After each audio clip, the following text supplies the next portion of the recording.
it's Jess from Meyer Hatchery, and welcome to a muddy, rainy spring day here in Northeast Ohio.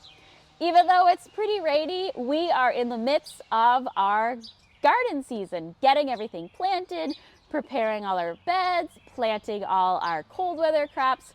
It's pretty busy here on the farm. Today I want to talk about just a few plants that are not good to have around your flock. And these are plants that are toxic. When you are planting your gardens and you're planning the placement of your coop, you want to make sure to survey your property and look for plants that may potentially be dangerous to your flock, especially if you free range your chickens.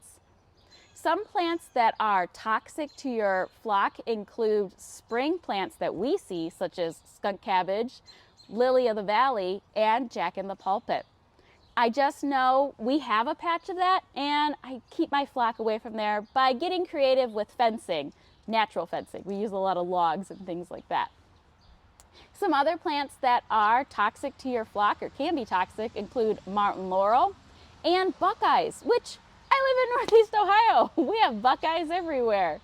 You also want to make sure that you keep plants away from your flock, including avocados and raw potatoes and raw onions. So if you plant your potatoes or you plant your onions, you don't want your flock to come back and dig those up and eat them. I've left a link in the description below to a really great resource with links all about plants that are toxic to your flock. So how do you keep your flock away from those plants? You just want to get creative with your fencing. So maybe you need to put some fencing up, or maybe it's a plant that you can move from your property or remove from your property. Another thing is just to be mindful of the placement of your coop in regards to any plants that may be toxic to your flock. We also built a chicken garden, and I've shared it a couple times on here. And we plant things like lettuce and herbs, things that we don't mind that the chickens will enjoy. And they tend to go to that garden and don't go the places that they're not supposed to go.